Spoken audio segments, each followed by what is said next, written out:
David Dunbar. I'm going to be going over a brief history of David Dunbar Buick. He was born in Scotland September 15th, 1854, and in 1856, just 2 years old, he moved from Scotland to Detroit. He formed the Buick Motor Company in 1903, passed away at age 74, March 5th, 1929. And the thing I'm going to be more focused on is not necessarily the man, but what he did for the automotive industry, which was make the overhead valves famous. And just briefly to go over, at age 2, he went from here to here in 1854 on a boat, which I think is remarkable. All right, for those of you that don't know what the engines that were used before overhead valves and overhead cams, we had sleeve valve engines and flathead engines. The sleeve valve engine, for those of you that don't know what it is this here is actually a sleeve that moves with the crank. So as the crank turns, the sleeve turns, or it moves up and down, allowing these ports to open up to allow intake air and exhaust in and out. So it was much more mechanical, and if you had to take anything apart, you had to take the whole engine apart. Here you can see this is a sleeve getting ready to close off the intake passage.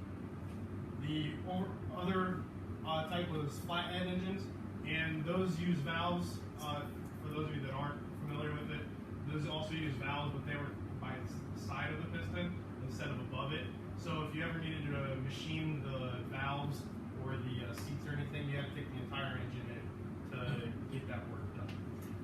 So what he did was he made the overhead valve engine famous. It's also called the push rod and valve end head. He did not necessarily design it, however. He had two gentlemen, Walter Lorenzo Marr and Eugene C. Richard, that designed the overhead valve design. And actually this is the patent from Richard, and you can see his name is here. He applied for it 3 times and finally got the patent for it. So the design was not Buick's, but what he did is he incorporated it into his engines to make them, the overhead valve become famous. And the first engine that it was in was not an automobile engine, it was a marine gasoline engine. It was used by a gentleman named Albert Stegmeyer on the Detroit River boat race in 1901. It was not put into a vehicle until the Buick Motor Company came together in 1903, and it was a 1-cylinder vertical engine. And what made it so popular was you can now take the heads off and take those into a machine shop and get the valves resurfaced, grinded, and get any machine work done there, and not have to take the entire engine out of the vehicle.